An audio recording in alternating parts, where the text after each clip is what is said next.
Welcome back, MTG Joe here. Today we are doing a weekly meta breakdown for the standard best of one format. For those of you who are new, we'd spend each week looking at each of the formats on MTG Arena for both best of one and best of three, looking at the top performing decks each week. We get the data from Untapped GG, the companion tool that you see alongside or on your window right now. Tracks win rates, loss rates, deck collections, in-game overlay features, whole bunch of useful stuff that can be used for free. With some subscription stuff, but most of the free stuff covers you off. The link is in the video description if you want to get started, including just tracking like your games played in terms of wins and losses. And we'll jump into this, but as always, if you can, drop a like, comment, and if you haven't done so already, consider subscribing to the channel. All are free and easy ways to help show your support. So jumping into it, standard best of one, October 13th through the 16th. So we're doing this a little bit shorter time frame than the week itself because meathook was banned and went into effect on the 13th. So this is a 3 to 4-ish day sample size, 120,000 games of Magic played from the Platinum to Mythic ranks. So fairly large sample size. A lot of folks are out there. They're trying out the hot new standard, trying to cast creatures without having to worry about meathook. And the top performing deck of the week is Mono White Aggro. So we've seen a return to Mono White. This was a deck that was at times suppressed by the existence of meathook, just being able to kill all their creatures. The tax effects really weren't that significant. You know, like a Thalia, well, now you just cast your meathook for one more mana. It kind of does the job at times. And unlike the Boros decks of past, which could scale it up, these mono white decks don't really put counters on things. So they tend to be a little bit smaller since you don't have Luminarch Aspirant. But meathook's gone, so now mono white's there. So you still have your kind of familiar cards. Hopeful Initiate, 1-drop that grows bigger, can destroy artifacts or enchantments. Hotshot Mechanic is a 1-mana 2/1. Just kind of a beater, helps turn on Hopeful Initiate. There's no vehicles to crew, but it's trying its best. You'll have two kind of removal spells, Destroy Evil and Valor's Stance. Both can deal with like a Shieldred or a bigger creature to your opponent, like their own Adeline or something like that. But they also have some flexibility in either giving your creature indestructible or Destroy Evil, getting rid of an enchantment, which like Wedding Announcement, Fable the Mirror Breaker, anything like that. The card that's gotten a lot better post the meathook ban is Guardian of New Benalia. 2-mana 2/2 Enlist, so basically you can tap down other creatures that could attack this turn to add basically like bonus power. So you tap down a Hotshot Mechanic, Guardian of New Benalia becomes a 4/2. When you enlist, you get to scry 2, so helps smooth out your draws. And most notably, you could discard a card and it gets indestructible till end of turn. If you're already in combat, the tap doesn't really matter, but there's kind of that way there. The discard actually plays really nice, and we'll kind of skip ahead to Sarah Paragon on the top end. So this lets you rebuy cards from your graveyard. So in a way, it's kind of like card advantage. While you don't get the card immediately to your hand, it lets you recast things from the graveyard. So it lets you maybe trade things off more aggressively, or like with Guardian New Benalia, use the discard as a way to kind of get free cast value out of your graveyard. Some of the other cards we're kind of familiar with in mono white. Your Intrepid Adversaries as an Anthem, Thalia as Tax, Adeline as kind of an army in a can, Brutal Cathar as removal in addition, and then the Anointed Peacekeepers is kind of the new elite spellbinder, just adds taxing. Notably, the tax to cast affects just your opponent. The tax to activate abilities is symmetrical. So in this deck, it's probably not going to come up unless you name like Hopeful Initiate. But if you're playing like best of 3, or if you have something like Wandering Emperor, if you name the opponent's Wandering Emperor and you have your own Wandering Emperor, each time you want to activate an ability, it costs 2 more mana. So you kind of lose out there. Now we have Mono Black, 62% win rate, and they've kind of gone with more of an aggressive shell. The card I'm kind of curious to see in here is 4 of Liliana. Liliana gets worse with go wide decks. Like its minus is not going to hit as much if opponent goes 1, 2, 3. So it's often just going to hit like a meathook or a Wedding Announcement token or something kind of minimal. But the core of the deck remains. So if you have mono black, you could continue playing this mono black. Really, the only thing they did is they swapped in for 4 Night of Dusk's Shadow. So it's a 2-drop that can pump mana into, get larger, and also shuts off opponent's life gain. Also has Menace to kind of get around blockers. It's playing 7 direct removal spells. 4 Shieldreds is a bit ambitious as well. To be honest, I'd probably go like -1/-1 and play like a Sorin or two. It might even be worth, just given as we kind of go through the composition of these decks, to play like another cut down in there. You'll also see Plaza of Heroes in here, giving indestructible to your legendary creature, which in this case would be Sheoldred, kind of going from there. So not too much changes. If you have the deck, it's still very playable, as we can see, with a 62% win rate. We then go to Gruul Aggro, 61%. So this deck here is looking to go fast, big, and smork. So you got a Send the Pack Leader Phoenix Chick as your 1-drops that can kind of scale and grow bigger. Phoenix Chick gets bigger from the graveyard. A Send the Pack Leader gets bigger when you cast 4-mana spells. Kumano puts counters on things, pings, and becomes a 2/2 with exile capabilities. Galagreeters and Quirion Beastcaller both have the ability to get larger as you cast subsequent spells. This can also insulate your life total or get you some ramp, so it helps you could potentially go fix your mana, stuff like that. Some Lightning Strikes is the only real removal in this deck. Then you got Stormseeker for haste, some Squeeze in there, and then your top end's Halana and Alana partners, and then Thundering Raiju, just haste, counters, modify damage. This mana base is incomplete in my opinion.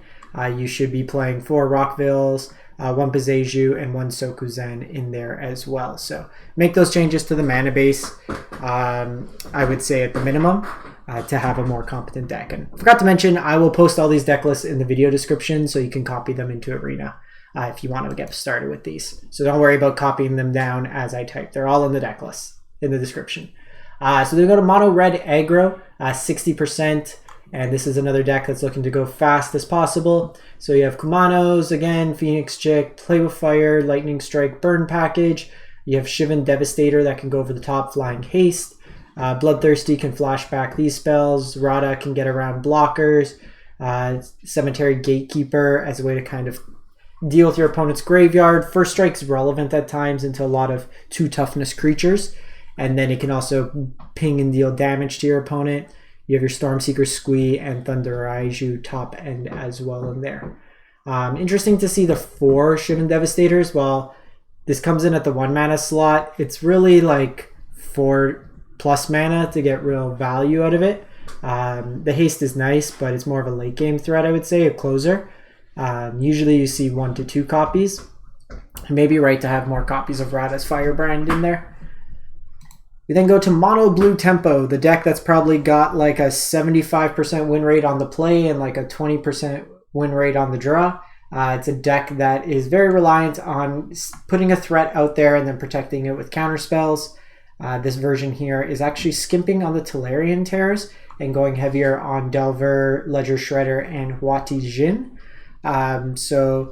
What you're really trying to do with this deck is get one of these threats, and then you have like bounce effects, Fading Hope, Rona's Vortex. You have counters and Make Disappear. This version is actually only playing Make Disappear, Spell Pierce as their counter spells. Some of them will play hard counters. Thirst for Discovery puts cards into your graveyard. You have Shore Up as protection. Slip Out the Back's missing in this one, which is you often see. It's a very odd list. Is there another one?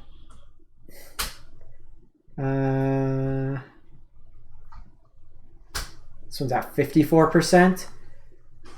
So it looks like this one is doing better. So it could be that this is the direction to take Mono Blue. It's got a 6% higher win rate. It seems to just be more proactive in terms of hitting your opponent. So could be the answer, because this deck struggles mightily when you're on the play. Sorry, you're on the draw. So this might be the way to kind of get about doing it, being less reliant on counters and then just being more threat dense. Then go to Selesnya Enchantments at 59% win rate. This is kind of a deck of old cards. Nothing really new got added to it. You're using a bunch of enchantments. You can double the abilities with Weaver of Harmony. You could get big with Generous Visitor, Kami. Get cost reduction with Jukai. Mashiko could pump up. And then Catilda's kind of your big flying evasive lifelinker on the top. Number of exile removal spells and Borrowed Time and Circle Confinement.